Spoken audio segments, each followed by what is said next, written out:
Apple is known for bringing products into the mainstream. They're rarely the first to do anything, but they wait and they try to be the best, or at least the most popular. Right off the top, I just want to say the memes were pretty strong about Apple taking a lot of old features from Android. Smartwatches have been around for a while, but the popularity of the Apple Watch cannot be questioned. So here are some hard numbers on that. The smartwatch sector is growing approximately 20% year on year, and Apple Watch is the most sold smartwatch, holding over 32% of the market, with the next competitor at 8%. At the same time, by 2017, you could already find reports of the Swiss watch industry on the decline. I'm thrilled to tell you the Apple Watch is now the #1 watch in the world. And the pandemic made it a lot worse. Now, as of today, Apple sells more watches than the entire Swiss watch industry. The gap widened in 2019 with 30.7 million versus 21.1 million watches sold. And Swiss watches are more expensive, most certainly, but Apple Watch sales for 2020 were $30.6 billion. The Swiss watch industry total exports were valued at $15 billion. Those are your Rolex, your Cartier, your Hublot, all of those companies combined. So I think there's strong evidence that could lead us to believe that traditional watches could be dead within, 50 years, heck, even 20 years. But it's not that simple. So let's explore the future of this industry in today's company, for instance.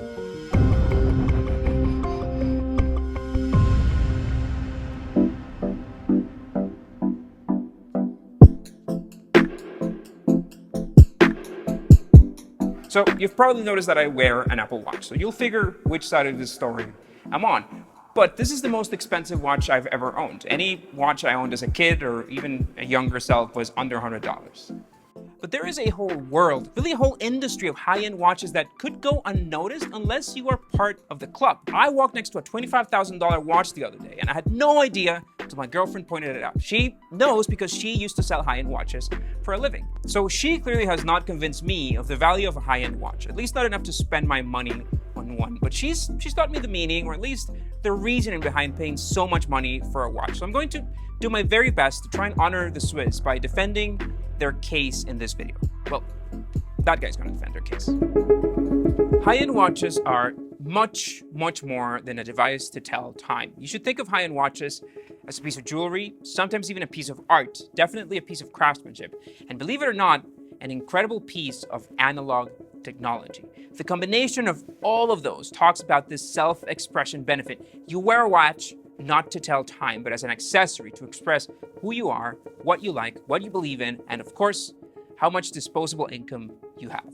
And I'm not going to get into a debate on whether it's correct, whether it's right or not to pay thousands of dollars for a watch. We buy them because it speaks about who we are, just like the car that we choose to drive or the clothes that we choose to wear. For men in particular, considering fashion has more limits, and with rare exceptions, we don't wear jewelry, the watch is one of the few pieces of jewelry that we can use to brag. I mean, to express ourselves through fashion. Enough disclaimer, let's start looking at this technology. The first compact watches appeared in the 1500s, designed and built in the German cities of Nuremberg and Augsburg, often called Nuremberg eggs and considered jewelry and novelties. They were worn hanging from the neck. That style evolved in the 17th century as men began wearing them as pocket watches, and all those watches were mechanical, which means they had to be wound every 40 hours or so. The winding stores energy on a spring that gets released slowly to make the watch operate. And they were also very, very inaccurate, often losing minutes a day. And we could talk hours about how this technology was perfected over the years. For example, in 1702, a Swiss mathematician proposed introducing jewel bearings into the mechanism, which were often sapphire and rubies. These stones helped reduce the friction on the components so that they lasted longer and the watches lasted longer. Horology back then was at the forefront of technology, with some of the most brilliant minds at the time working to perfect this mechanism. And a watch could easily have hundreds of moving parts inside. Mass production began only until the 1800s in Geneva, and this is once again the Swiss earning ground in an industry that was dominated by the British and the Germans up until then. Wristwatches were first worn by the military men towards the end of the 19th century, because wearing a pocket watch to synchronize a maneuver was just impractical. They still looked mostly like pocket watches, they just had a strap on them. Watchmakers like Cartier and Rolex began showing up in the map. During the First World War, watches became an essential piece of technology and began a transition into the mainstream. Companies like Rolex and Patek Philippe played a key role in the development of automatic mechanical watches, which were self-winding thanks to this mainspring. This is called a complication, but we're gonna get there in a second, because these watches still had their problems. In 1959, the Quartz watch was introduced, and forget about the winding. This was a watch that worked on battery power, and it didn't need any winding at all. Quartz watches used a very predictable and very exact oscillation of quartz, which is 32,768 times per second. That energy gets filtered by a circuit that filters it to get it to tick every 1 second. And I would love to explain that further with subway cars or with flip-flops, but I just get lost in it. The point is that quartz watches were way more accurate than any mechanical watch at the time. And they were also super cheap to produce. And this also happened during what historians call the digital revolution, or the third industrial revolution, which was this wave of digitalization and bullish behavior on technology. So much so that the traditional watch industry really struggled. This is known as the Quartz Crisis.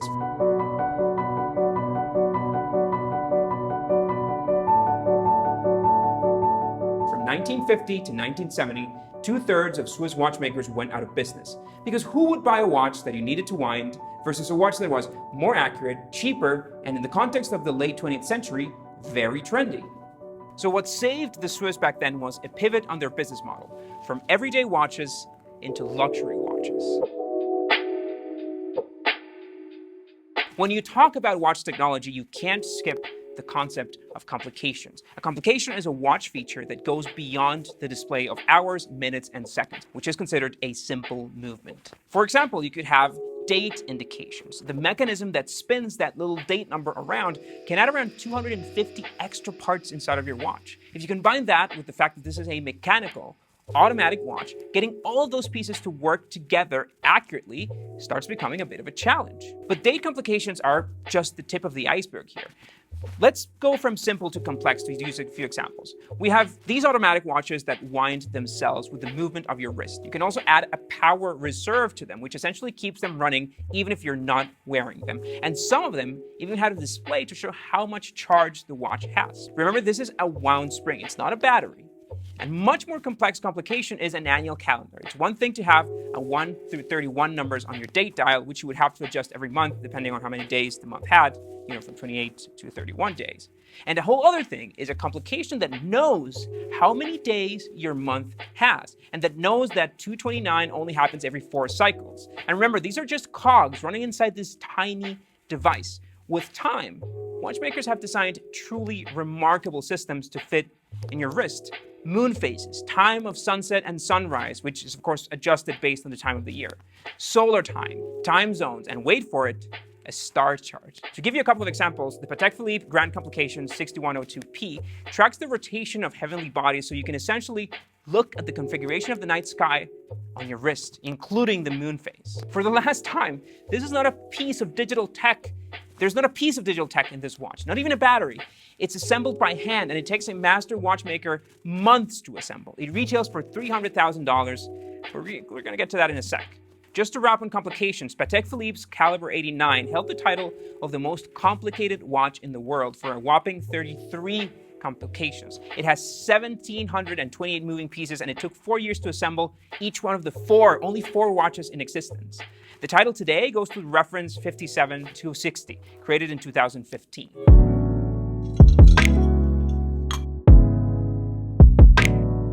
So you choose to buy a luxury watch, not because it tells time, not because it tells you the date, but because of what this watch means. Most luxury watches are made by human hands with incredible precision on a process and a technology that has evolved for hundreds of years.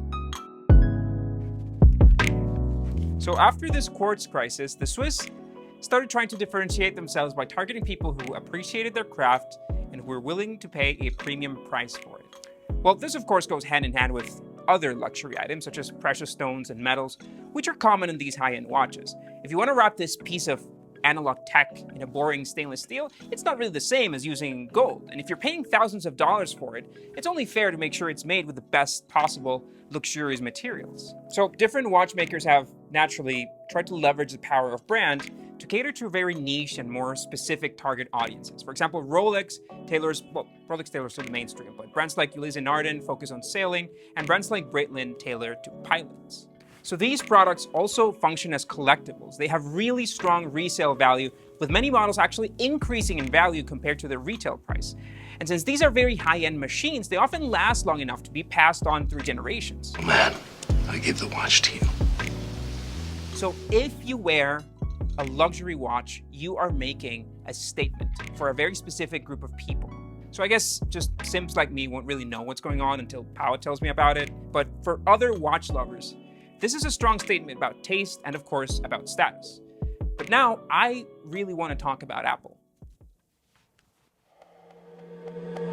We've designed a range of products so personal, you don't put them on your desk or in your pocket. You wear them on your wrist. We have worked closely with horological experts from around the world to help us understand the cultural and historical significance of timekeeping. Apple understood this perfectly when they decided to get into wearables. Before the Apple Watch was introduced, smartwatches were utilitarian. It's an extension of your phone. Apple successfully created a bridge between a tech tool for early adopters and a fashion accessory. And it's no coincidence that the first version of the Apple Watch had a gold version. Many reports will say that this $10,000, $17,000 Apple Watch edition was discontinued due to slow sales, but I believe there's much more to it. The gold Apple Watch was not set to compete with luxury Swiss watches. Paying $1,000 for a piece of tech that will be obsolete in a few years is absurd by any measure, but it succeeded at putting the Apple Watch just a step above other smartwatches. It's not a luxury watch, and I think Apple and everybody else understood that. But it's not just the smartwatch, it's an accessory. The band and the materials you pick speak about you. It got everybody talking about it, it got Beyonce to wear one, it got us to associate once again the Apple brand with luxury, when in reality it's a mainstream product. It's no coincidence that we still have an Hermes Apple Watch, which goes for over $1,000. It's clearly tailored to a different audience than the aluminum Apple Watch, just like the iPhone Pro Max and the iPhone SE.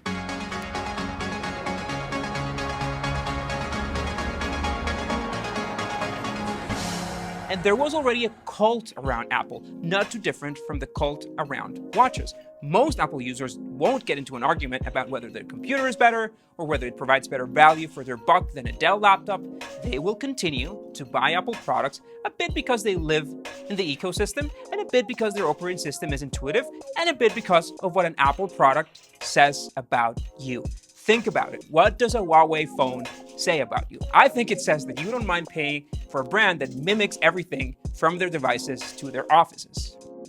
What does a Samsung phone say about you? It says that you hate Apple. So how about a Windows phone or an Amazon Fire? They clearly didn't find footing in the market and lost, and go watch the videos about them. So I'm not saying Apple is the only one that gets it though. Think of Alienware for laptops, or think of Garmin for smartwatches. They have found an audience, and while it's more niche, it's smaller, you couldn't say that Apple is about to kill either company. Apple has always projected itself as this cool, hip brand for creatives. If you go to Williamsburg, you don't see a batch of Lenovo laptops in the coffee shop. It's unquestionable that people buy Apple because of what the brand means, just like people buy Swiss watches because of what they mean. More recently, the company has focused on health and wellness as an additional benefit of wearables. It's not insanely accurate for high-end athletes like a Garmin watch, but it's good. It's great for the majority of people. The Apple Watch has long dominated the Consumer Reports rating. Android users for years. There has not been a truly great smartwatch for you. What's next? Let's draw a little chart on the price range over here. So, stuff that we can infer from this chart. In the $50 to $500 range, I think there's no way around it. The world will transition to smartwatches soon. This is a category for everyone and anyone. It's an everyday watch for the vast majority of the population. At that price range, mechanical watches don't stand a chance. I think anybody who has their watch budget between $50 and $500 will transition to a smartwatch in the next 20 years. Mechanical watches in that range will be something like vinyl players. I have one. I like playing it once every other month or so. So who wins that race depends on brand equity, and Apple is killing it at that. Other brands may continue to exist, but Apple is the golden standard of smartwatches, just like Swiss watches are the golden standard of fine watchmaking. Now, in the $500 to $1,500 range, you can find a lot let's call them of semi-luxury brands like Hamilton and Omega. There's a small differentiation in this category, if you will. It's a small statement to wear a watch in this range. It's an expensive watch for most of the population, but not one that's extravagant or inaccessible. It's a watch that speaks about you, a little bit about the size of your wallet, without being pretentious. In case of smartwatches, wearing a watch in this price range also means that you're willing to spend $1,000 every 3 or 4 years to renew your watch, which is, again, a chunk of change for many people. Apple already has a head start in this category, so yes, I also think that this category could transition to smartwatches soon. Now, Swiss brands that operate in this category are, I think, in grave danger. I believe brands like Frederick Constant have given in to the hype and started manufacturing smartwatches, but they're in this very weird hybrid place of a watch that doesn't have the craft of a mechanical watch, nor the advanced technology of a good smartwatch. Also, it probably won't last you a lifetime. So one thing we can agree on is that the 5,000 category to me is safe from smartwatches. Watches in this category are safe from the hype of smartwatches from another Quartz Crisis because people will buy those watches for very different reasons. Luxury, craftsmanship, which is something that it's mostly unfeasible for smartwatches to replicate today. Smartwatches are manufactured in mass, so there goes the craftsmanship. Paying $5,000 for a product that will be worth zero in 5 years is just pointless.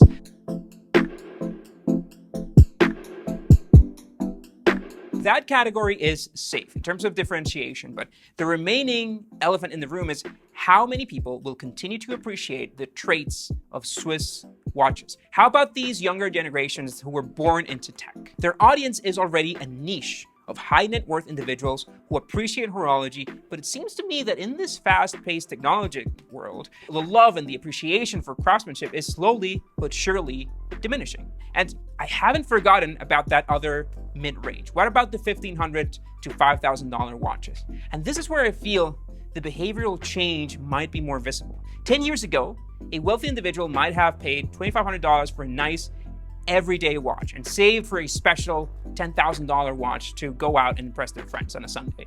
Nowadays, the benefit of health data, notifications, leaving your house without your phone, challenging your tennis calls might just be more relevant than style and brand when we're deciding on a timepiece for everyday use. So, not to mention people who hadn't worn a watch before now and are now adopting smartwatches because of these very benefits. And you can see this as you walk around Wall Street and as you walk around Sand Hill Road. Smartwatches have replaced Swiss watches for many of those wrists. So imagine the world in 50 years. Will 21 million people still want to buy mechanical watches just like last year? If the answer is no, then the Swiss industry is in trouble. What do you think? Really, what do you think? Let us know in the comments. Thanks a lot for watching. A big shout out to Horology Jewelers for lending us the beautiful watch that we use to making my alter ego for this video. Don't forget to subscribe, and we'll see you next week.